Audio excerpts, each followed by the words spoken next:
So about 6 years ago, I met the love of my life, and at the time, I was not at all, not even in the slightest bit, interested in meeting the love of my life. Actually, at the time, I really felt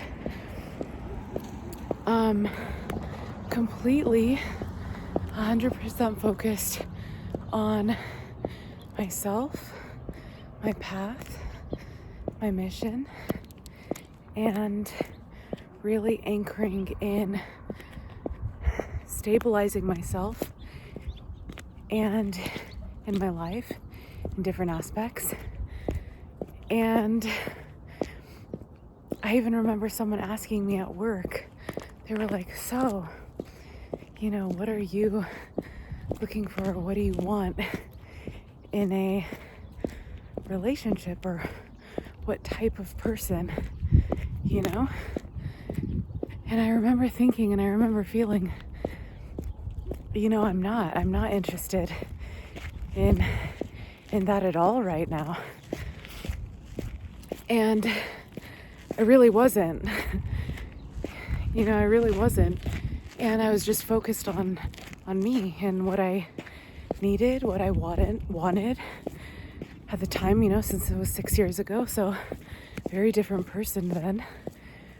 But still with the same focus on, myself, my path, my soul's journey. And it's interesting because I remember the day that I was at work. I was working at Mystic Journey bookstore on Abbot Kinney. And you may or may not know, but I actually grew up in a bookstore. My father, he owned a bookstore for many years. I think about 23 years or so. So the environment I grew up in was books. And, funny because I grew up to become a writer, a speaker, published author. So I didn't know that because I didn't know that growing up,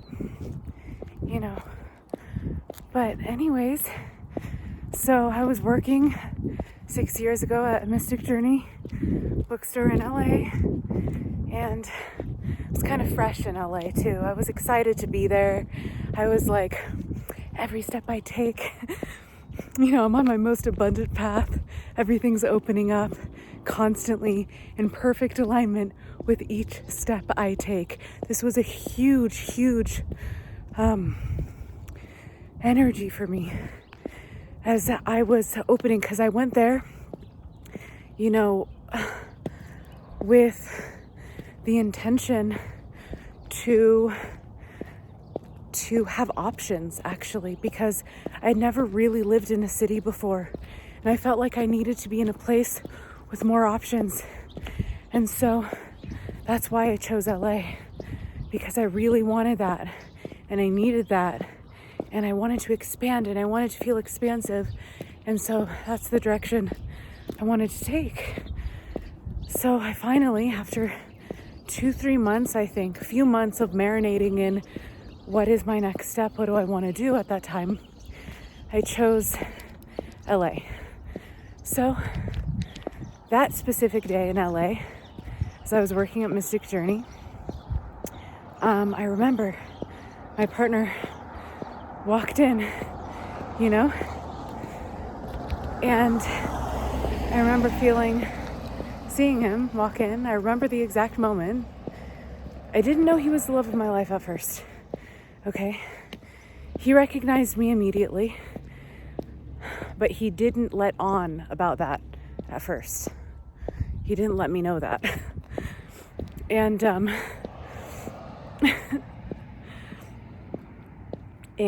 but I didn't recognize him in that way that this is the love of my life. But I remember looking up, and I think I had just finished something on the register. I was like behind the desk there. But I remember the moment and seeing him, and there just felt like a natural joy, natural and comfortable in a way, joy. Just like a pleasure, when you feel like it's just like a pleasure to see someone, right? But I wasn't like, this is the love of my life, nor was I, looking. Anyways,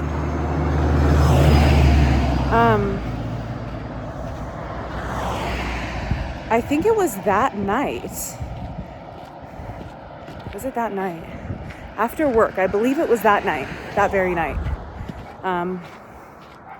that we went on a walk together after work. I trained him. I trained him at work for a little bit. I was only there a total of 4 months.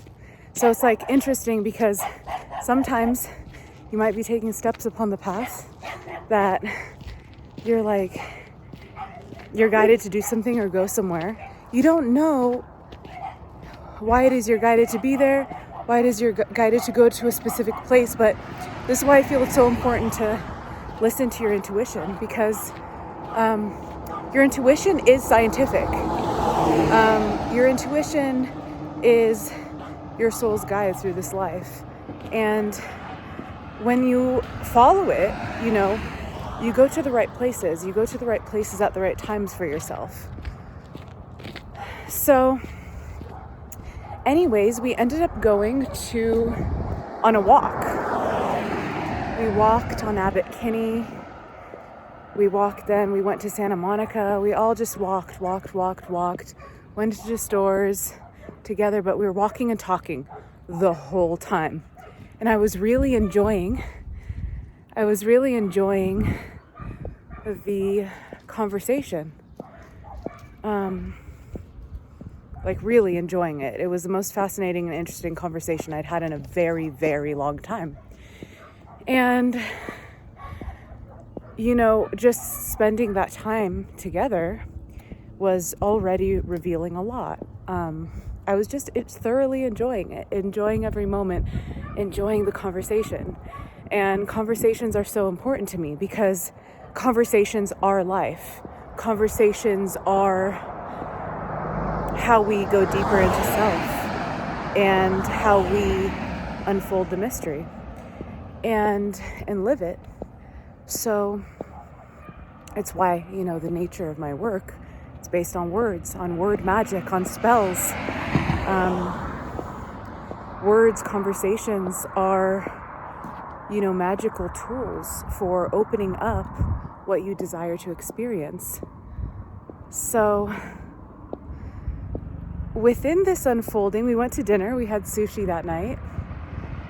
And we unveiled so many things within that time. We even spoke of my daughter and her name, the daughter we were going to have together. That already came up within our first conversation. So I think something that's important to remember too is, one, you don't know when you might meet the love of your life. It could be at any moment. Two, you should never feel afraid to speak about anything at all, even on the first date. I literally remember these people's heads whipping around in the restaurant because they were shocked. I asked him just casually, I was like, do you want to have kids? Anyone else would think that's crazy, but I don't think things like that are crazy because those things are very telling of who that person really is and if they're your right match. Because, okay, first of all, when I asked him that, I wasn't thinking that this is the love of my life. I was actually asking him casually, just in the conversation. I didn't know that he was my, intimate partner, going to be my partner for the rest of my life. So